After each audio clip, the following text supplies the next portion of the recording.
Hello, everybody. This is Gary. Today is October 17th, 2021 at 6:08 a.m. Eastern Standard Time in the United States in Rochester, New York. And this is my coping for schizophrenia vlog entry for today. Today I'm doing pretty good. I just woke up a little while ago. I got a pretty good night's sleep. I pretty much slept throughout the night, which is better than what's been going on recently.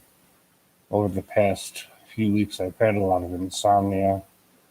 And like I said before, insomnia tends to aggravate my hallucinations, my delusions, my paranoia, my depression, my anxiety. Um, I try to relax as much as possible before trying to go to sleep. I do meditation. There's a lot of good meditation videos on YouTube, um, whether they're religious or not. I'm not a religious person. I'm not a spiritual person. I'm an atheist.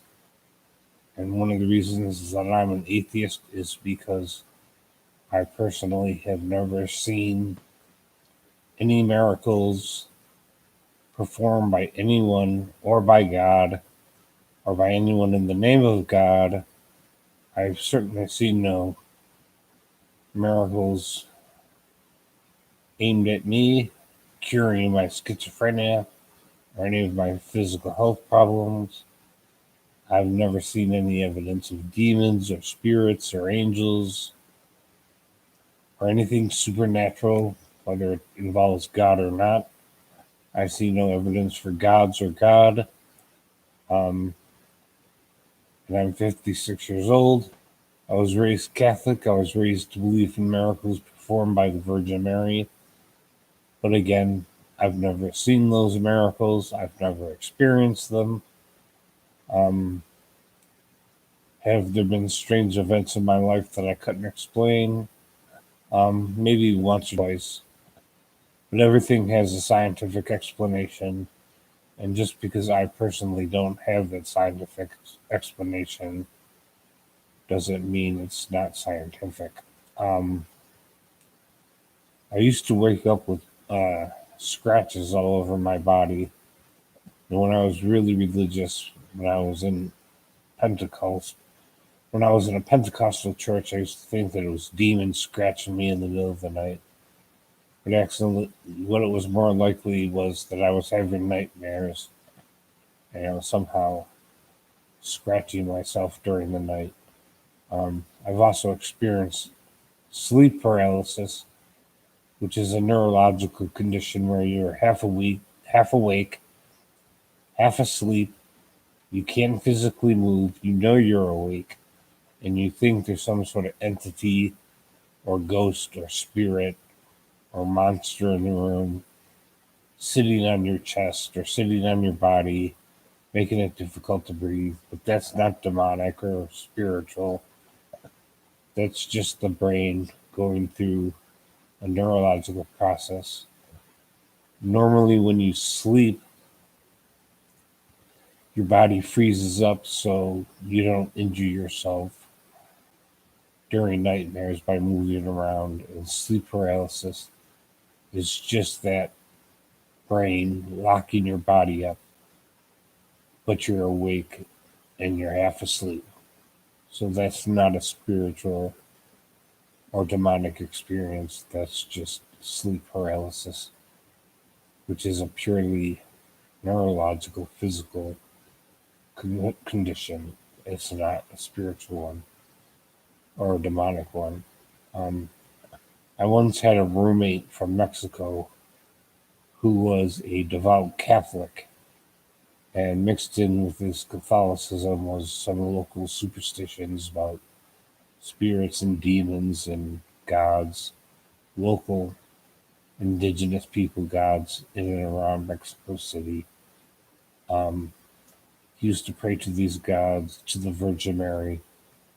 He would wear a crucifix. Um, he believed wholeheartedly in miracles, whether they were performed by God, the local gods of the indigenous people, the Virgin Mary, the saints, or whatever.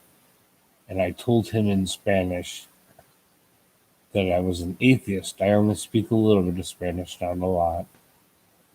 I believe the word for atheist in Spanish is ateísta. And he asked me what my religion was. Before that, I told him I was a Roman Catholic, which is the religion I was raised in. And he asked me why I was an atheist. And I told him I have never seen anything that proved existence of God. And he said, what about all the miracles of the Virgin Mary and all the saints? And I said, I have never experienced any miracles of any kind from anyone, spiritual or physical.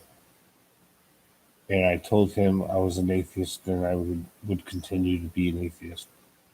He was a good guy. He didn't try to convert me. He didn't try to preach to me like so many evangelical Christians do. And he pretty much accepted my explanation as to why I'm an atheist. Um, and I respected him for that. He respected my beliefs. I wish more people would respect my lack of belief when I tell them I'm an atheist. If people are a born again Christian or devout Muslim or evangelical Christian or a super devout Catholic, they will usually preach to me and try to convert me to their religion because I'm an atheist, or they will say that I better convert to their religion, otherwise I will burn in hell. And that's true for Christians, Muslims, as well as Catholics. Um, I've never really had a run in with a Hindu or a Buddhist. I've never had a Hindu try to convert me to Hinduism based on the idea that I was going to burn in hell if I didn't. Um, I've never had a Sikh try to preach to me to convert to being a Sikh, otherwise I would burn in hell. Um, of course, those religions aren't as common in the West as Christianity, Catholicism, evangelical Christian, and born again Christians. Um, Today, my symptoms aren't that bad. My hallucinations aren't that bad. My delusions aren't that bad. My paranoia, anxiety, and depression aren't that bad. My only worries are the same worries that you have. I'm worried about finances. I'm worried about rising food prices.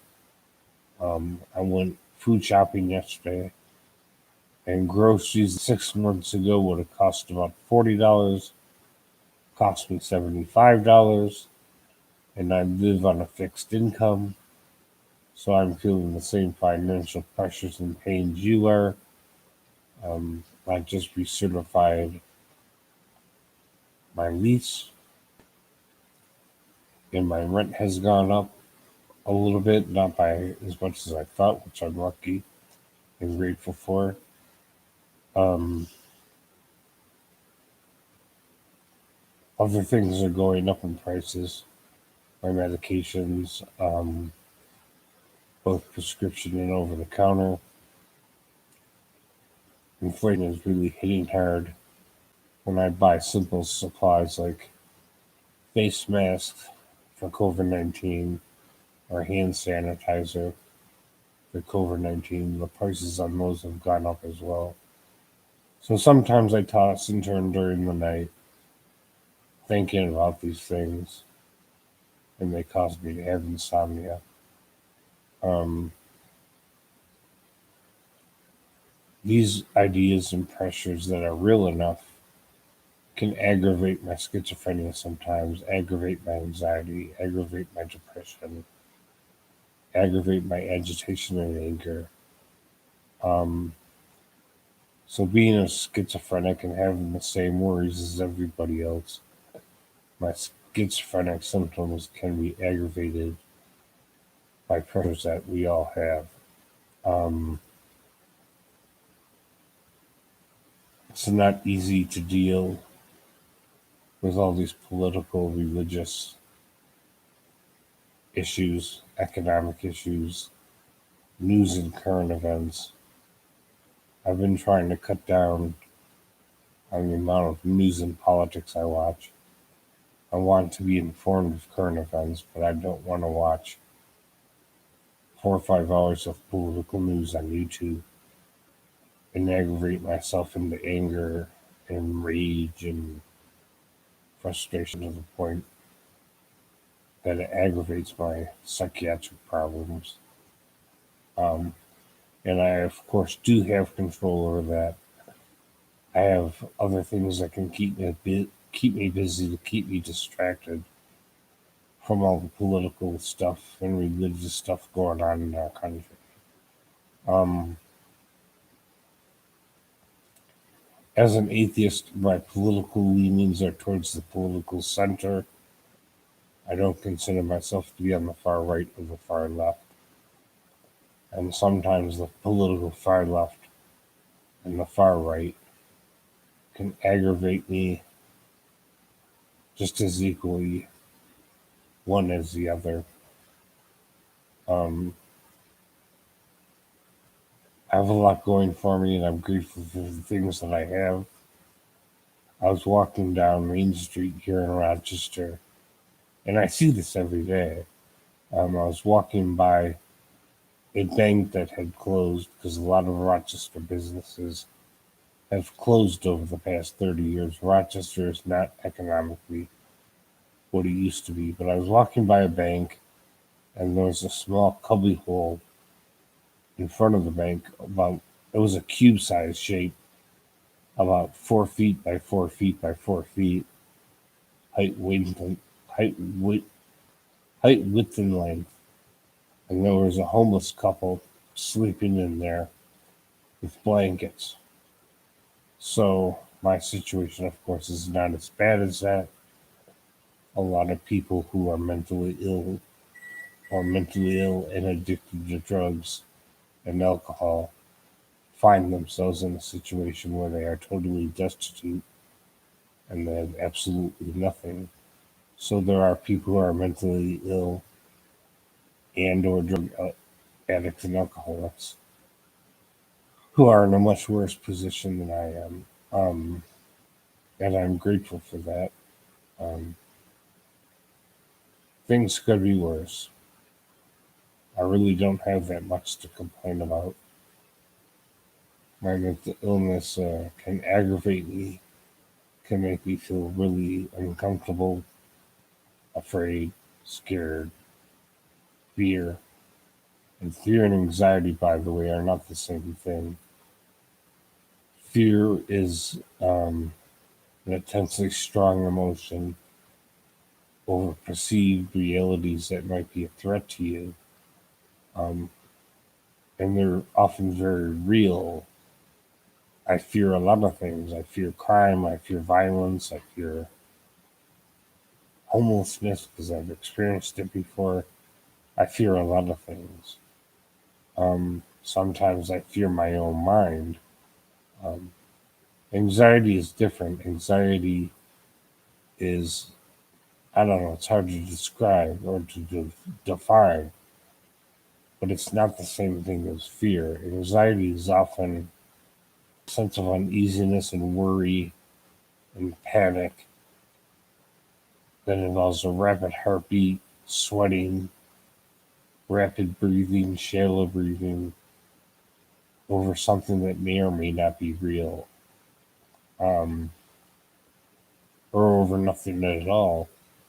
People can feel anxiety without being anxious about a specific topic or a specific issue. Um, Fear is a evolutionary response that we usually get when there's a physical threat to us.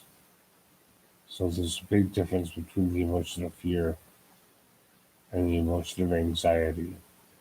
And I often feel both, not necessarily at the same time. So that's all for now. Like, share, subscribe.